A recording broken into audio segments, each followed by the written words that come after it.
yang mungkin katakanlah usianya sudah tua begitu, kemudian memiliki BPJS namun tidak pernah sakit, bukan berarti BPJS ini adalah untuk yang sakit dengan harapan supaya sembuh begitu ya, namun juga setidaknya ini dikatakan sebagai tabungan juga. Nah, ini apakah nanti kalau memang tidak ada digunakan, apakah sama seperti jam sostek katakanlah ada hari tuanya segala, atau bagaimana Pak yang untuk BPJS Kesehatan? Kalau asuransinya begitu meninggal ya enggak kembali, Bu. Oh. Larinya kemana ini Pak sebentar Pak, kalau tidak kembali kemana? Oh, baliknya ke negara ya Pak ya? Sudah enggak bisa kan. Seperti itu, di mana-mana kan asuransi begitu. Oke. Kecuali perjanjian awal ada asuransi yang juga nanti kembali pada saat usia berapa itu kan ada, tergantung. Tapi kalau ini seperti asuransi kesehatan umumnya, kita bayar berapa ya nanti. Karena memang mestinya kita bayar segitu, itu covernya luar biasa mestinya, kan? Dengan yang katakanlah kita kelas 1 itu cuman bayar 55.500, kalau kelas 3 kan tadi 59.500, kalau kelas 3 kan 25.500. Nah, dengan segitu kita bisa mendapat fasilitas kesehatan mestinya. Tapi kalau tidak dipakai fasilitasnya? Harus kita dengan harga segitu kita mendapat fasilitas kesehatan yang cukup luar biasa, baik obat termasuk operasi dan lain-lain. Kalau umpamanya kita baru bayar 1 tahun, tiba-tiba kita sakit keras, keluarnya lebih besar, itu sudah tanggungannya BPJS. Okay. Tetapi konsekuensinya kalau kita tidak sakit-sakit, saya lebih pilih tidak sakit-sakit, Bu. Biarkan aja kita bayar. Saya juga memilih seperti itu, Pak. Tidak sakit-sakit sampai ya sampai tua tiba-tiba kita mungkin dipanggil oleh Allah kan, nah ya sudah, ya jadi hilang itu, tidak dikembalikan lain. Nah, terus kemudian tadi yang teman-teman dari SBSI kan lebih senang zamannya jam sostek dulu karena ndak ribet dan lain-lain. Kalau sekarang kan mereka juga sekarang masih 0,5% dari UMR, tapi nanti berlaku itu sudah 1%. Jadi yang dulu kalau perusahaan bayar 4,5, mereka setengah, sekarang ini mereka perusahaan menanggung 4, setengahnya dibebankan ke mereka. Jadi mereka bayar 1% dari UMR. Ini juga persoalan, keberatan juga dari mereka. Sebenarnya memang fasilitasnya lebih banyak yang didapat. Sebenarnya harusnya seperti itu kalau sudah siap. Dengan pembayaran begitu mereka lebih banyak diuntungkan. Tetapi kan namanya teman-teman dari buruh itu sedikit saja kan sudah membebani untuk biaya mereka. Mereka kan senang, ya sudah nggak usah biaya tetap segitu saja, saya berobat tenang-tenang tidak ada biaya lagi, gaji naik. Gaji naik ini kan untuk menutup yang lain-lain. Nah ini gaji naik, tiba-tiba kesehatan dinaikkan 0,5% cukup berarti lah bagi mereka itu. Ya Mas ya, ini persoalan lagi gitu loh. Nah ini harus diselesaikan juga dulu sebelum tahun depan ditetapkan. Kalau ini enggak, waduh, cukup nggak sih Pak waktunya Pak? Katakanlah sekarang masih bulan Februari akhir begitu ya Pak, sudah memasuk Maret. Kira-kira cukup tidak sih waktu untuk menuju ke tahun depan untuk yang ketenaga kerjaan ini? Saya kalau melihat setahun, sebenarnya kalau pemerintah ini serius, pasti bisa. Kalau serius Pak? Kalau serius. Okay. Tapi kalau melihat situasi seperti ini, saya kok pesimis ya. Sebentar lagi pemilu, kemudian pilpres, ganti presiden, ganti menteri, BPJS-nya ganti juga nanti Pak. Tidak ada yang ngawasi, ya jangan-jangan juga akan ganti kan begitu karena lihat banyaknya persoalan seperti ini. Jadi saya kok pesimis ya tahun depan. Jangan-jangan begitu ini belum selesai, kemudian yang untuk BPJS tenaga kerja diterapkan, tambah amburadul lagi, tambah enggak karu-karuan. Iya, mudah-mudahan itu tidak terjadi ya, karena memang ini menjadi tumpuan harapan masyarakat begitu ya Pak ya. Betul. Jadi memang solusinya adalah pemerintah ini harus duduk bersama dulu, ya kan?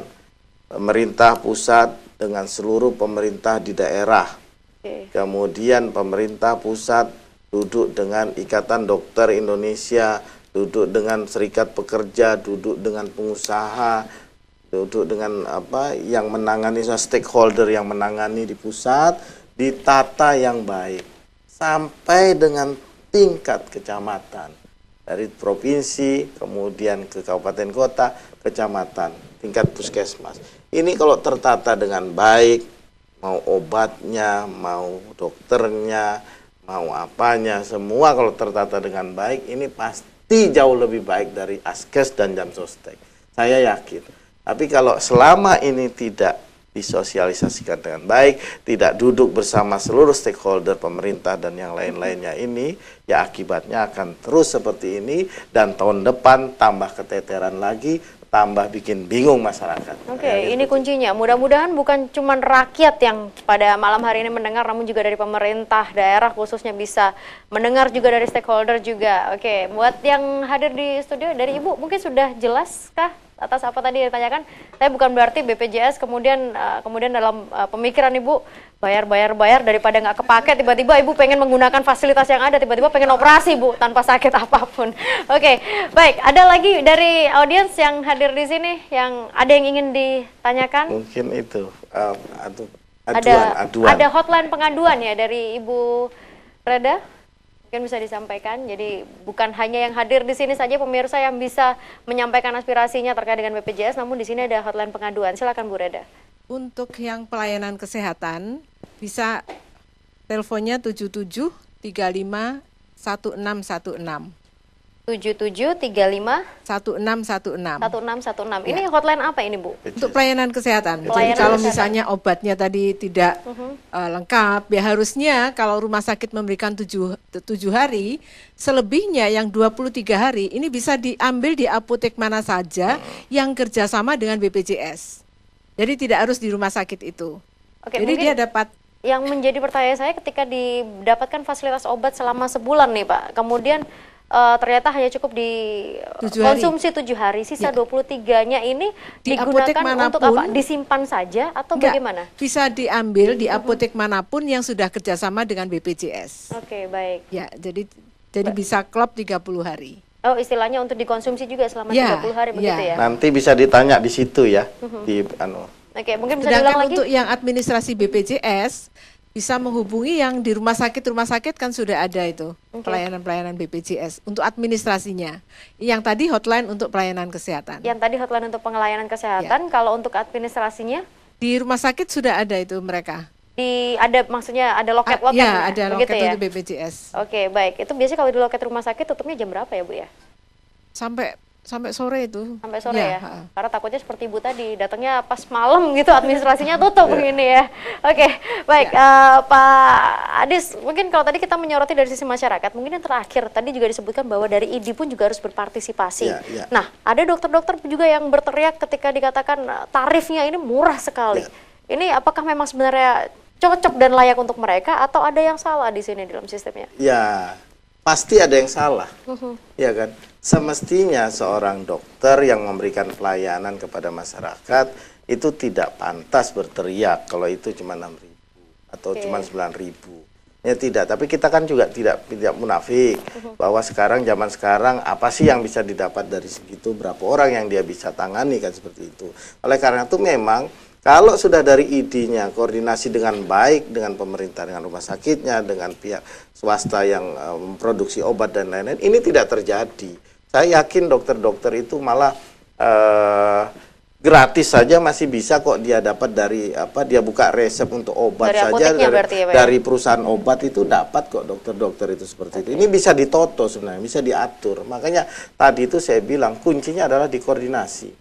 Koordinasinya tidak ada. Pemerintah hanya sibuk pergantian dari jam sostek dari Askes ke BPJS. Itu saja, mereka sibuk administrasi, sibuk apa dan lain-lain, tetapi dengan implikasi di lapangan mereka tidak perhatikan, mereka tidak berkoordinasi dengan rumah sakit, dengan ikatan dokter, dengan apoteker, dengan obat dan lain-lain, dengan pemerintah setempat, tidak ada koordinasi. Seluruh stakeholder tidak ada koordinasi. Akhirnya seperti ini. Kuncinya di mana? Koordinasi. Kalau ini sudah matang baru jalan. Kalau belum matang stop dulu, kembali yang kemarin. Oke, baik. Terima kasih untuk semuanya yang sudah hadir pada malam hari ini. Pak Adis, terima kasih untuk penjelasannya. Mudah-mudahan bisa memberikan satu pencerahan khusus buat masyarakat terkait dengan BPJS. Kalau diibaratkan dengan sebuah rumah kontrakan, memang mungkin kita bisa kembali lagi ke rumah yang lama. Istilahnya ngontrak dulu sementara. Tapi kalau kita ibaratkan sebuah nasi, ini nasi sudah menjadi bubur. Namun jangan salah, bubur kadang-kadang bisa juga jadi tetap enak asal ada bumbu-bumbu yang diolah. Nah, kokinya sekarang adalah pemerintah dan juga stakeholder. Bagaimana sang koki, pemerintah, stakeholder ini berkoordinasi untuk membuat ramuan BPJS ini, bubur yang sudah terlanjur menjadi bubur ini, Jadi tetap enak. menjadi bubur yang enak tanpa harus perlu kembali menjadi sebuah nasi. Saya Agnes pamit, sampai jumpa. Pak, thank you, Pak.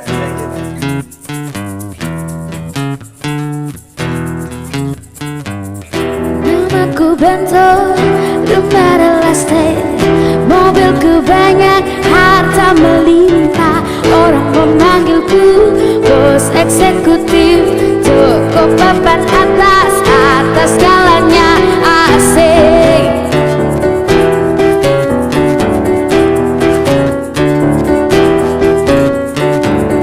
Wajahku ganteng, banyak simpanan, sekali lirik oke sajalah. Bisnisku menjagal, jagal apa saja, yang penting aku senang, aku menang. Persetan orang susah karena aku yang penting asik, sekali lagi asik.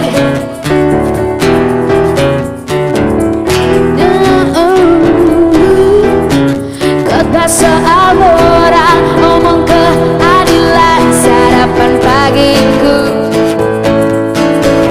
Aku tipu-tipu, lebih dan upeti, oh jagonya. Maling kelas seri, bandit kelas coro, itu kantong sampah. Siapa yang mau berguru, datang padaku. Sebut 3 kali namaku, Bento, Bento, Bento, asik.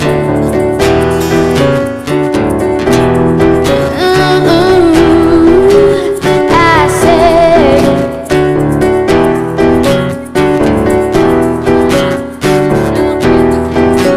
Namaku Bento, rumah relastek, mobilku banyak, harta melimpah. Orang memanggilku bos eksekutif,